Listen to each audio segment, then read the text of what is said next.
Welcome to R5 TV news. Peddaraveedu మండలం మల్లవరం గ్రామంలో నిర్వహించిన సుపరిపాలనలో తొలి అడుగు కార్యక్రమంలో భాగంగా ప్రజలను ఉద్దేశించి ప్రసంగించిన ఎర్రగొండపాలెం నియోజకవర్గ టీడీపీ ఇన్ఛార్జ్ గూడూరి ఎలక్షన్ బాబు.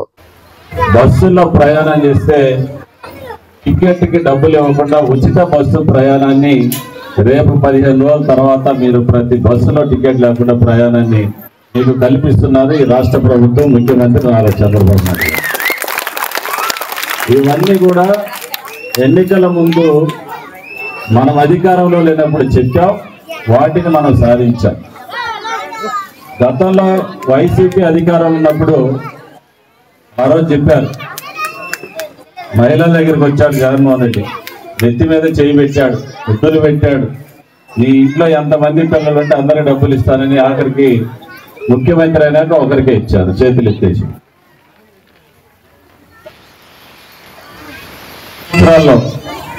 ఎక్కడ కూడా ఏ గ్రామాల్లో కూడా ఒక జానేడు సిమెంట్ రోడ్ వేసిన పరిస్థితి లేదు.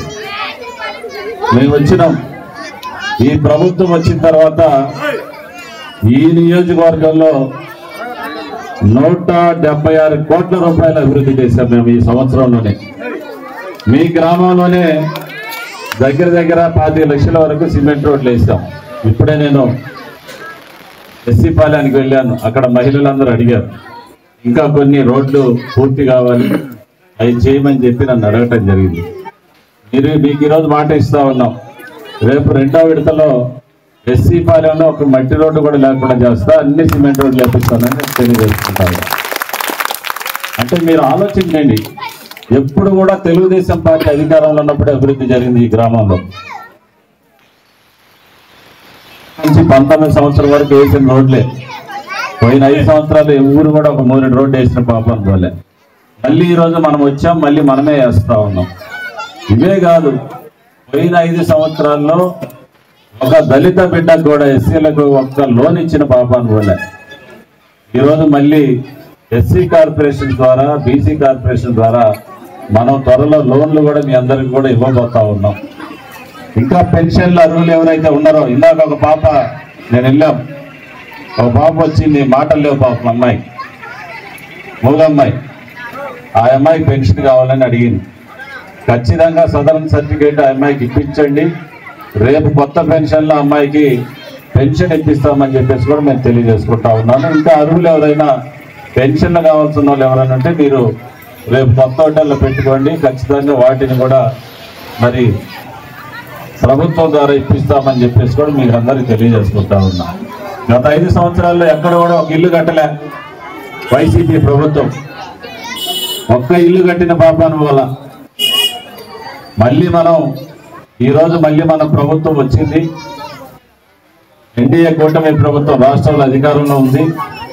ఇల్లు కూడా ఎవరికైతే కావాలన్నా వాళ్ళందరూ కూడా ఇల్లు ఇచ్చే కార్యక్రమం కూడా మేమందరం కూడా చేస్తామని చెప్పి తెలియజేసుకుంటున్నాం. అందుకని ఈరోజు మన బిడ్డల భవిష్యత్తు బాగుండాలని రాష్ట్ర విద్యాశాఖ మంత్రులు నారా లోకేష్ గారు పిల్లలందరికీ ఇంకా ఎంతమంది ఉంటే ఎంతమంది పిల్లలు చదివించాలనే ఒక ఆలోచనతో ఈరోజు చదివిస్తా ఉన్నారు. ఎందుకంటే పేద వర్గాలమైన మనం చదువుకుంటేనే వాళ్ళ భవిష్యత్తు, చదువు లేకపోతే భవిష్యత్తు ఉండదని ఎంతో మంది తెలివైనటువంటి పిల్లలు పేద కుటుంబాల్లో పేద వర్గాలు ఉన్నారని ఆయన గుర్తించి ఈరోజు ప్రతి ఒక్కరు చదువు మధ్యలో ఆగిపోకుండా ఈరోజు ఆర్థిక సహాయాన్ని ప్రోత్సహిస్తూ ఈరోజు విద్యని పేద దళిత వర్గాల్లో మరి వ్యాపింపు చేస్తున్నటువంటి పరిస్థితి ఈరోజు ఉంది. అందుకని మీ అందరికీ ఒకటే చెప్తున్నా, ఎప్పుడు కూడా తెలుగుదేశం పార్టీ అధికారంలోకి వచ్చినప్పుడే సంక్షేమం కానీ అభివృద్ధి కానీ జరుగుతూ ఉంది. అది మీరందరూ కూడా గుర్తుపెట్టుకొని ఖచ్చితంగా మీ అందరికీ మేలు జరిగేలాగానే ఈ ప్రభుత్వం పనిచేస్తూ ఉంది. నేను ఈ గ్రామానికి ఇప్పుడు వచ్చినప్పుడు రోడ్లు కావాలని అడిగారు, అదేవిధంగా కొన్ని పెన్షన్లు అడిగారు, కొంతమంది ఇళ్ళు అడిగారు. వీటన్నిటిని కూడా ఇక్కడ ఉన్నటువంటి మా మల్లారెడ్డి గారు కానీ మా కోటిరెడ్డి అన్న వీళ్ళిద్దరి సారథ్యంలో ఖచ్చితంగా ఈ గ్రామంలో అధికారం ఉంది కాబట్టి నేను నాయకత్వాన్ని కూడా కోరుకుంటా ఉన్నా. అధికారం ఉందని నిద్రపోబాకండి, మనల్ని నమ్ముకొని ఓట్లు వేసిన ప్రజలకి న్యాయం జరిగేటట్టు ప్రతి ఒక్కరు మైండ్ సెట్ మార్చుకోవాలని చెప్పేసి నేను కోరుకుంటా ఉన్నా. ఎందుకంటే మనల్ని నమ్మారు, మన తోటి నడిచారు, మనకు ఓటు ఇచ్చారు. ఓటేసినటువంటి ప్రజల్ని ఇంకా ఓట్లు మనకి వేయకపోయినా ఎవరైతే అర్హులు ఉన్నారో పేద వర్గాల్లో వాళ్ళకు కూడా మీరందరూ కూడా సహాయం చేయాలని మిమ్మల్ని కూడా నేను కోరుకుంటా ఉన్నా.